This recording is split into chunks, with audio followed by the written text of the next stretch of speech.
I'm here to talk to you about the economic invisibility of nature.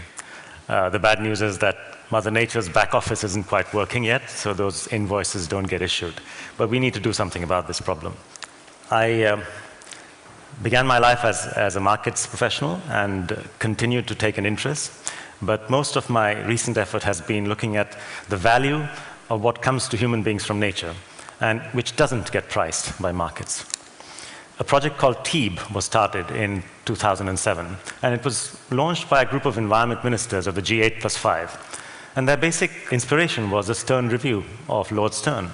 They asked themselves the question, if economics could make such a convincing case for early action on climate change, well, why can't the same be done for conservation? Why can't an equivalent case be made for nature? And the answer is, yeah, it can, but it's not that straightforward. Biodiversity, the living fabric of this planet, is not a gas. It exists in many layers, ecosystems, species, and genes across many scales, international, national, local, community. And doing for nature what Lord Stern and his team did for climate is not that easy. And yet we began. We began the project with an interim report which quickly pulled together a lot of information that had been collected on the subject by many, many researchers. And amongst our compiled results was the startling revelation that, in fact, we were losing natural capital, the benefits that flow from nature to us. We were losing it at an extraordinary rate, in fact, of the order of $2 to $4 trillion worth of natural capital. This came out in 2008, which was, of course, around the time that the banking crisis had shown that we had lost financial capital of the order of $2.5 trillion. So this was comparable in size to that kind of loss.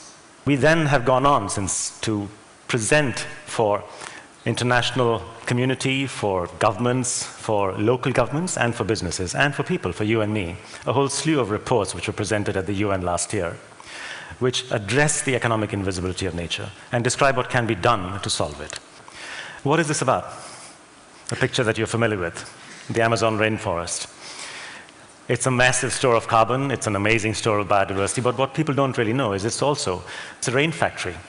Because the northeastern trade winds, as they go over the Amazonas, effectively gather the water vapor.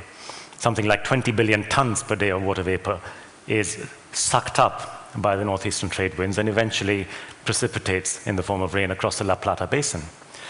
This rainfall cycle, this rainfall factory, effectively feeds an agricultural economy of the order of $240 billion worth in Latin America.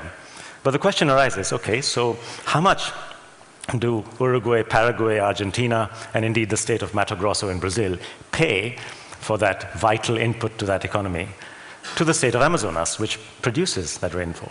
And the answer is zilch, exactly zero. That's the economic invisibility of nature.